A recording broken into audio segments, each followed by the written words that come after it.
Грейдер юлны тегизлеп барганда бульдозер машинасы Геннадий Максимовның күзләре юлда һәм электрон системада, бардык мәгълүматлар компьютерда, улаңа спутник аша килә. Моның өчен юлдан ерак түгел база станциясе урнаштырылган. Юл 3D системасы буенча төзелә. Шундый ук система 2 техникага да куелган. Прораб Ленар Садыков планшеттан барысында игътибар белән күзәтә. Яңаша технология белән эшләүнең өстенлеге шунда. У производствоны тагына тизләтергә, юлларны сыйфатлы итеп төзергә, эшне югалтуларсыз һәм эффектлы башкарга мөмкинлек бирә.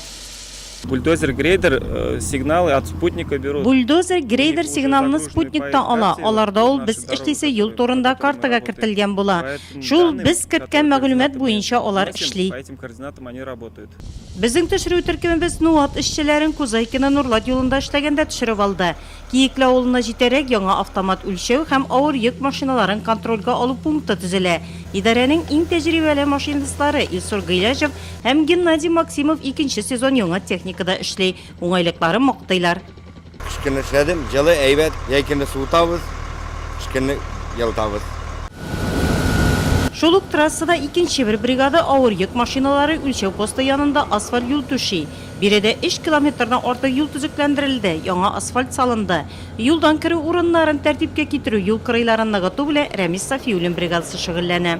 Bu siyazda bizning pisok 20 см һәм 20 см шебен. Аннары 2 катлам асфальтында бу икесе бергә 11 см була безнең. Сыйфатлы булып тырышабыз инде, основаниесе яхшы булырга тиеш. Быел идарә куелган бурычларны үтәгән Нурлат шәһәрендәге урамнарга яңа асфальт, авыл җирлекләренә ташлы юллар салу эшләре башкарылган. Бу елны без 10 км ярым юллар, асфальт юллар салдык. 8 км таш юллар салдык. Күп юллар инде күп объем безнең эшләнелде шәһәрдә. Шулай ук таш юллар безнең Ерепкино, Бикүле, Селенгуш авылларында салынды. Сезон безнең өчен бик уңышлы булды. Бүгенге көндә идарәдә 115 кеше эшли, материал техник база соңгы 2 елда яңартылган.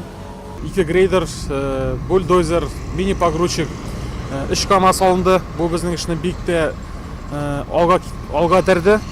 Бу яңа 2 техникага дополнительно 3D система нивелирования куелды.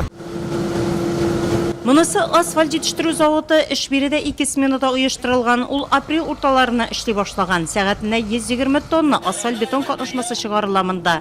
Сыйфат артыннан компьютерда Виталий Савгачев күзәтә. Бүгенге көнгә 40 000 тоннага якын асфальт чыгарылган. Җитәкчелек тарафыннан табигатькә зыян китермәс өчен саллы эшләр башкарылган. Морҗага фильтрлар куелган. Ул газларны һәм тузанны һавага чыгармый. Наш материал делится по фракциям. Безнең материал фракцияләргә бүленә. Һәр асфальтның үзенең ныклылыгы буенча материалы була. Аннан ул заводка кертелә, җылытыла, иләкләр аша иләнеп булгаткычка эләгә. Территориядә тау кебек салкын асфальт иелеп тора. Кышкы чорда ямау эшләре башкарга туры килгәндә җылытып ремонт эшләрендә кулланыла ул. Заводның яңа гына мишеннән чыккан 24 тонна койнар асфальт шунда ук эш участогына җибәрелә. Асфальт ясау өчен һәр материал алдан лаборант Гөлнур Садыкова кулыннан үтә. Bütün materyallarını şuna koytkаш, входной контроль ясап инде моны bütün барлык материалларында.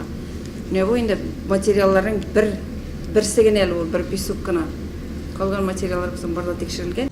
Юл хуҗалыгы тармагында эшләүе җиңелләрдән түгел, әмма шунда хезмәт куючылар һөнәрләренең кирәклеге белән горурлана.